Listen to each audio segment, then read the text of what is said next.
little bit starstruck, can't lie. Why?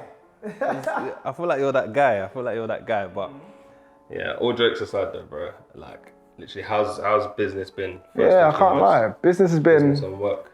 I can't lie. Business has been alright, you know. Like, especially like after like Blue Therapy the show, like it's done bits, but at the same time I've had to be more wary about it. What do you mean? Wary because obviously people want to see me like face to face.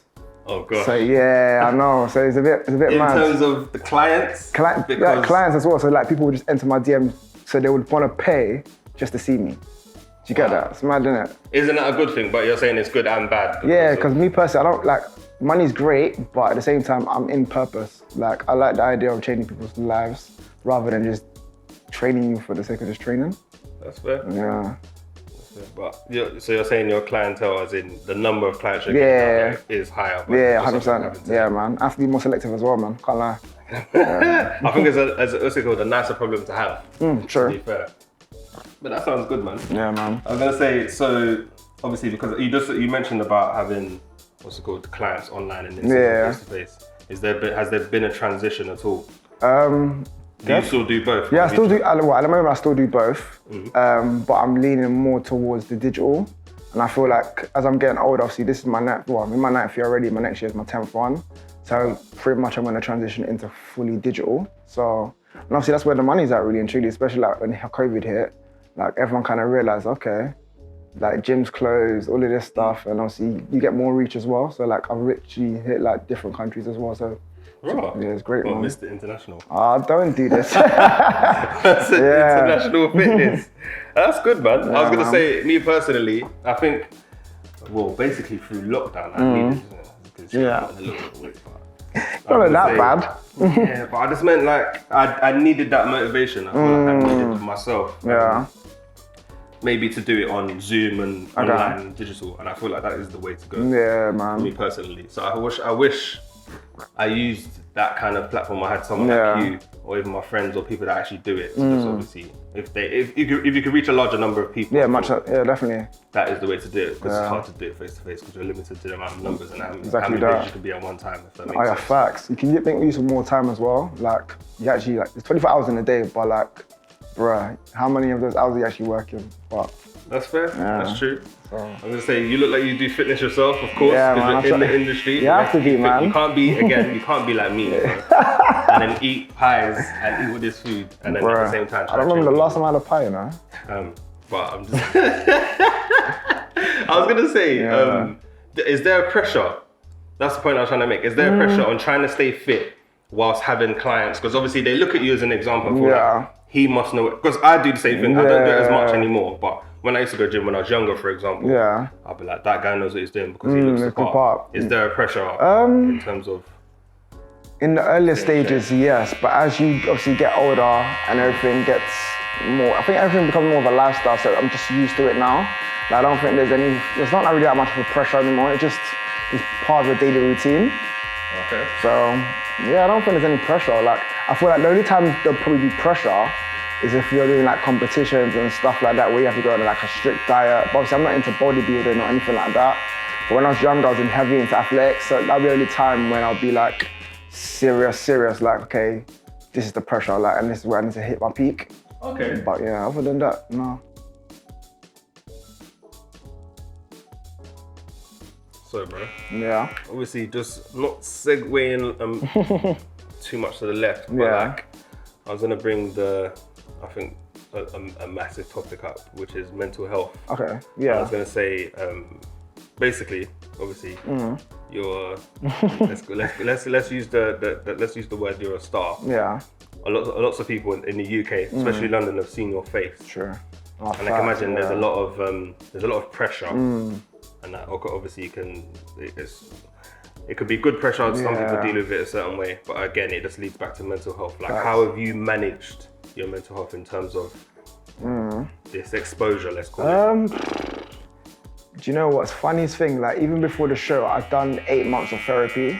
So if I didn't do those 8 months of therapy, I do not know how I would have managed. So you actually done therapy? Yeah, it's crazy. So I literally ghosted from everyone and said, yo, listen, I'm out of here. Like, nobody chats to me, phone on D&D 24 hours a day. Like, I'm doing my therapy literally for 8 months solid, and everything was good. Like, but now the transition to show, like, it's, like, I won't say anxiety, but it's one of those ones where it's like, it's almost like your privacy has gone out the window completely. Like, even just common days where I'm gonna go to Tesco's or like a normal person, like a normal civilian, but someone's like literally pointing or it's like staring at you. staring, and it's like, I've seen your face from somewhere, or like they're whispering, I swear that's Jamel from Blue Therapy. It's like, bro, like, so sometimes I'll just say, yeah, it's me, just to kind of make it less awkward. Yeah. Or just to cut to the chase. It's like, yeah. What do you want today? Like, what do you want? Yeah, what do you want today? Yeah, you know what I'm saying, innit? Like, fair. but which is like, it's crazy. But I feel like it's even worse when I like go like central London, like hot spots. Oh, jeez. But it's one of those ones where I'm mentally prepared for it already because it's like a bait spot. I'm like bound to be seen. Yeah. So it's like before anything, like, so like if it's Tesco's and stuff, like on a dry bummy day, yeah, then it's like, nah, man, you can't catch me lacking, no way. But if it's me going, if it's me going central, going out, like night out or something, and it's cool, it's calm, like, 'cause I'm ready for it. But what? But I can't lie, some days, yeah, it's like, I actually can't have a bummy day no more. I swear down. Oh, that's it. Like, it's mad. Like, I feel like I have a bummy day. It's like, you can't catch me lacking. They're trying to video record me. I'm looking dead. What? That must be a lot of pressure though. Like, I can't lie, it is. It must play in your mind a little bit. Yeah, man, it does, you know. I can't lie, because sometimes it's like, you do want to have those just chilled, relaxed days. It's go to the shop in sliders. Bruh, what? You feel like you can't. Yeah, man. Sometimes I just can't even do that. It's like, I can do like my corner shop, but I can't go like across like a local bop or something like that. Like even me going for like walks, yeah, like I'm a big walker. I like to go for walks and stuff. Some days like, don't want to go on this walk because I might see someone. That's the thing. Yeah, it's crazy. But, see, with walks, for example, a lot of people, I don't know if a lot of people still do walks. I personally do, and like you just said, it must be getting more popular, I'm sure. Yeah. But like, that's meant to help. Yeah. With mental, just mental side of it, yeah. But again, for yourself, so for me, I could walk to Tesco, I could walk in barefoot, no one even cares who I am, no one even knows kind of thing. But again, for you, the pressure must be mad because literally, like you said, you just like to walk. Yeah. So do you get up one day and just be like, you know what, I'm just gonna do this walk no matter what? Yeah, literally headphones in, like, and I tend to like journal a lot as well. So like I'll walk and like write on my phone, or sometimes if I'll journal like by writing in a book. Okay. Yeah, so that's like my source of release. That's okay. Yeah, man. When you say journal, do you just like write almost like a diary? Yeah, literally whatever's on my mind, just put it to paper. Literally. And I can obviously do that. I can do it like in a poem or just spoken words, just regular, just writing, like I'm writing a letter to myself. And then sometimes I like after I do like a monthly review stuff to kind of like check my mental state that month and then read back to it and say, okay, this is how I was feeling on that day. And then like I'll try and understand, okay, why was I feeling like that and stuff. And so, yeah, see your progress basically. Yeah, literally. But I feel like the only reason why I've been able to do that is because obviously I had 8 months of therapy. Like I don't feel like the 8 months of therapy kind of gave me a structure of how to like stress manage and obviously dealing with particular things growing up and obviously understanding me as a whole. So I feel like I had to break my foundation to actually relay a whole foundation to understand myself completely. Okay. Yeah, man. Oh, that's good. I'm gonna go slightly back into obviously from how I noticed you in the first place, which is obviously Blue Therapy. Yeah. The thing is, I related to that character. Yeah. So I related to understanding, for example, the other couple. Yeah. And then I related to actually being with you and just seeing. I know people personally that have gone through that where they may or may not be the what's it called, the catalyst for why their girl feels like that. Yeah. But like me, I don't know if you've been in a relationship or even me personally haven't been in a relationship where it's that bad. But I do know personal people that have gone through a lot and they just don't know how to get out of it. It just looked like it was stress, bro. And I can't lie. I know a lot of people that are writing about it and tweeting about it and making messages. So if you were, I don't know, did you have to get into character, for example, or did you have to just, I don't know, not from experience, but from your environment? That's happened. No, but I can't lie. I wouldn't say get into character because it's happened to me. You know what I'm saying? So I was speaking from experience. And sometimes it's just like, you don't realize you're in that position until you come out of that position. Yeah. Like, it's almost like a whole facade. Like, you're literally going through a battle. Yeah, man, a battle, an eye-blinding moment where you just kind of like think, what the heck? This is not you. Literally. Do you almost come out of character, or do you pick up the bad traits from the other partner, for example? You almost do, because I feel like even being in a relationship, like I always think being in a relationship creates almost the authentic you if you're with the right person. Because that person, the person that you're with, they tell you, okay, this is what you do, like, and you sometimes don't even realize it. You know what I'm saying? So then obviously, then it's down to you if you want to like work on it or not. Obviously, if you don't want to be self-aware about it and just want to just ignore it, bro, then you're just hurting yourself even more. But it's down to you, like, yeah, if you want to take that on board and say, okay, put your hands up, take that accountability, and then, okay, I need to work on this. That's fair. Yeah, man. That's fair. I was going to say, I feel like in relationships, bro. the person should be there. You should be there, obviously, to add value. Facts. Not make something. Man. So, for example, if they can't be happy with themselves, you can't now come and bring happiness to them. Facts. Obviously struggling with mental, for example. Yeah. But again, you should be able to add value the same way they should be able to add value to what you already have as well. True. So yeah, relationships, bro. It's literally give and take. Why didn't they teach us this in school? To just say, hey, by the way, relationships ain't easy. You have to work hard. You have to be able to add value, blah, blah. Yeah. But if it was that easy, then everyone would be in Everyone would be in a great, bro. Yeah. But I guess that's why the divorce rate is running mad high as well, innit? So. And I can't remember what the stat is, but it is ridiculously high. I never even knew people got divorced until I was like in my teens, I think it was. Yeah, same, because I'm coming from like bro, my parents are still together, like, obviously, I understood like parents were separated, but I was like, okay, divorce is a whole different thing. It's just almost forbidden, almost. Yeah, bro, obviously I'm Ghanaian, I'm from African life, so it's like, you can't divorce. The thing is, my mum and dad obviously worked together from when I was a toddler, but I still felt like my mum still tried to instill that unity. You have the family is the most important. But I did realize that my mum it can't have been easy because the stuff that she had to put up with must have met. So I feel like that's where there's a lot of anxiety.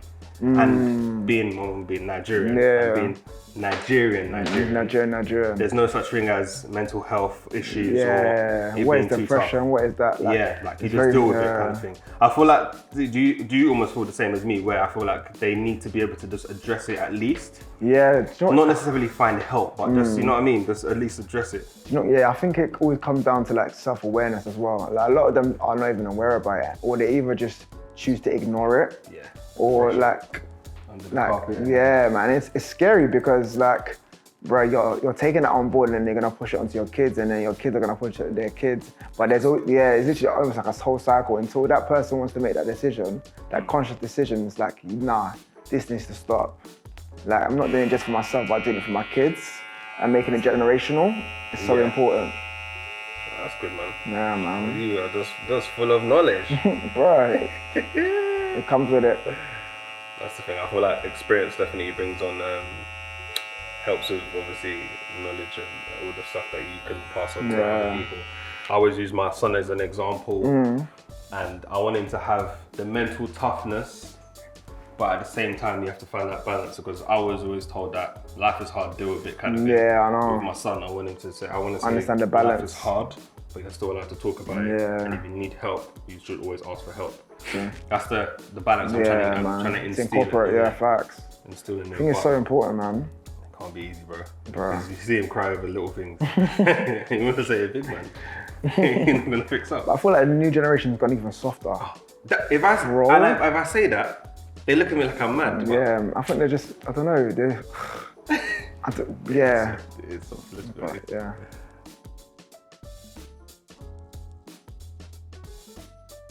So yeah, bro. Going on from saying the new generation is kind of soft. Yeah. Well, let's use a better term. Let's say they're more emotionally intelligent. I would say. Do you think that's a good or a bad thing for you personally? I think like, I even wrote a blog about this, about emotional intelligence. It's so essential. But I think with emotional intelligence, it comes with the self-awareness. Like, you can cry, but if you don't know why you're crying, then bro, you're neglecting the fact, or you're neglecting that the real emotional intelligence. Like you can have the act of being emotional, but if you don't know why you're being emotional or why that emotion is leading you to do a particular thing, then is that really emotional intelligence? And I feel like with the generation, there are people that are emotional intelligent, and there are those that are just emotional. Do you know what I mean? I was going to lead on from that. So I was going to say the new generation are very emotionally intelligent, are very in touch with their emotions. I would say, facts. I feel like that's more of an accurate term. But for me personally, it has its pros, so most of which you just said. But I feel like it has its cons because sometimes like you're saying, it's just you're just being too emotional without having any kind of, I don't know, how do I come out of this, or how do I help myself get out of this? It's just an application, basically. Yeah, exactly. I'm just going to be sad and upset. But it's okay for a particular time frame. Yeah. But at the same time, you still need to know, okay, I'm feeling like this. No, let's go, let's move. Let's move from here. That This should be mental the end point. resilience, let's get it. Yeah.